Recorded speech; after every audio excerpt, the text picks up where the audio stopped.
Λοιπόν, σήμερα θέμα μας είναι τα περίπτερα της Αθήνας, γι' αυτό άλλωστε βρισκόμαστε και εδώ ακριβώς σε αυτήν την περιοχή Ερμού και Ασωμάτων, θα σας τα δείξουμε όλα σε λίγο. Και αφορμή στάθηκε αυτό το λεύκομα που το έχουμε στα χέρια μας, μια καταπληκτική δουλειά, ακριβώς αφιερωμένη στα περίπτερα της Αθήνας, του συναδέρφου που είναι σήμερα εδώ μαζί μας, του Θανάση του Κάπου, και ο οποίος θα μοιραστεί τις γνώσεις του και όλη του την έρευνα μαζί μας. Γι' αυτό και μας έφερες εδώ στο μοναστηράκι, σε αυτή την περιοχή την πανέμορφη, όπου κάπου από εδώ ξεκινούν, Θανάση μου, έτσι, τα περίπτερα να εμφανίζονται. Καταρχήν σας ευχαριστώ για την πρόσκληση. Εγώ θα ήθελα να σημειώσω το εξής. Θα μπορούσαμε να φανταστούμε μια Αθήνα ή μια οποιαδήποτε πόλη της χώρας χωρίς περίπτερα. Μια παλιά μικρή γειτονιά, ένα μικρό χώρο, μια μικρή πλατεία χωρίς το συνεκτικό ιστό, ο οποίος είναι το περίπτερο. Από εκεί και πέρα. Σύμφωνα με τα στοιχεία της δικής μου έρευνας, τα περίπτερα ξεκινούν στις αρχές του 20ου αιώνα.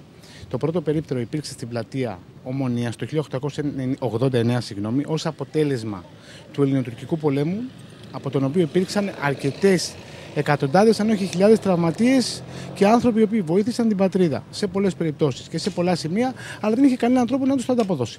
Οπότε, ως μια μικρή παροχή, ήταν τα περίπτερα τα οποία σιγά σιγά έκαναν την εμφάνισή τους στις κεντρικές πλατείες της πόλης των Αθηνών.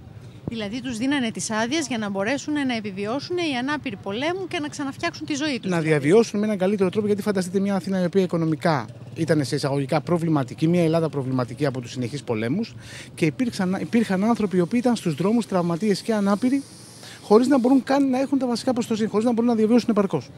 Και μετά, εδώ που είμαστε, Ερμού και Ασωμάτων ακριβώς, αυτό το περίπτερο πού βρισκόταν αρχικώς? Υπήρχε ακριβώς λίγο δίπλα από την εκκλησία, δηλαδή στα 50-60. Υπήρχε ακριβώς εκεί που είναι τα σήματα που ήταν για τις εκλογές. Και μεταφέρθηκε αργότερα εδώ δίπλα. Δίπλα από την εκκλησία δηλαδή. Και μεταφέρεται μετά εδώ. Σήμερα λοιπόν η σημερινή του θέση αυτού του περιπτέρου, το οποίο χρονολογείται από πότε, θυμάσαι? Αυτό, σύμφωνα με τα στοιχεία που υπάρχουν στο Λεύκομα, εγώ το έχω από το 1954. Ενδεχομένως να είναι και παλαιότερο. Μάλιστα. Είναι τώρα δίπλα ακριβώς στις γραμμές του ΙΣΑΠ, του ηλεκτρικού. Αυτό ήταν από τα περίπτερα το οποίο είχε στοιχεία με την εξής έννοια. Δηλαδή είχε τα πρώτα ανταλλακτικά στυλό, είχε σημαντικούς από τους πρώτους αναπτήρες και ήταν από τα περίπτερα τα οποία είχαν αρκετούς στήλους εφημερίδων, σύμφωνα με τη στοιχεία της έρευνας της δικής μου. Μάλιστα. Πώς αριθμώνται εκείνη την εποχή τα περίπτερα? Αναφορικά με την αριθμίση, το στοιχείο που υπάρχει για την σύγχρονη Ελλάδα είναι το εξής. Ότι την εποχή της δικτατορίας, τέλος πάντων, τα περίπτερα με εντολή του Υπουργού Άμυνας είχαν αριθμηθεί. Το πρώτο περίπτερο υπήρχε στην πλατεία Μοναστηράκη, το νούμερο 1. Το νούμερο 2 υπήρχε στην πλατεία Κάνικος. Και το νούμερο 3, πάντα με τα στοιχεία της έρευνας της δικής μου, ήταν εδώ. Ήταν εδώ το νούμερο 3. Σήμερα ξέρεις πόσα έχουμε σε όλη την Ελλάδα? Εδώ στην Αθήνα, στην Ελλάδα, υπάρχουν αυτά τα στοιχεία? Ακριβή στοιχεία δεν υπάρχουν. Σύμφωνα με τα στοιχεία των επιμελητηρίων, φτάνουν γύρω στις 15 με 17.000. Αθήνα, Πειραιά υπάρχουν γύρω στα 4 με 5.000 και είναι μια έτσι εισαγωγικά αναλογία του πληθυσμού της Αθήνας και του Πειραιά αναφορικά με την υπόλοιπη Ελλάδα. Αλλά ακριβή στοιχεία κανείς δεν μπορεί να δώσει, γιατί πολλά ανοίγουν, πολλά κλείνουν και ιδιαίτερα μετά την κρίση το πρόβλημα επιτείνεται στο μέγιστο δυνατό βαθμό. Μιας και είπες ότι η αρρύθμιση στο νούμερο 1 είναι στην πλατεία στο Μοναστηράκι, προτείνω να πάμε εκεί.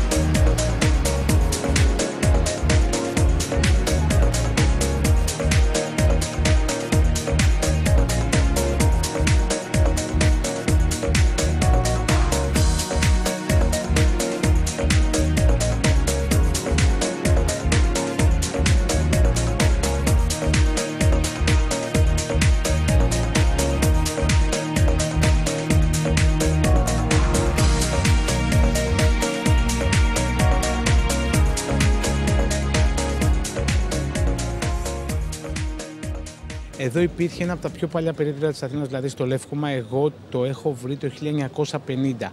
Βρίσκονταν στη γωνία Πανδρόσου και πλατεία Μοναστηρακίου, ακριβώς κάτω από το τζαμί. Εκεί δίπλα ακριβώς. Που είναι το μαγαζάκι σήμερα με τα σουβενιρά ακριβώς. Το οποίο περίπτερο, μάλιστα για την ακρίβεια, υπήρχαν δύο. Υπήρχε ένα εδώ και ένα δίπλα στον Μπαϊρακτάρι.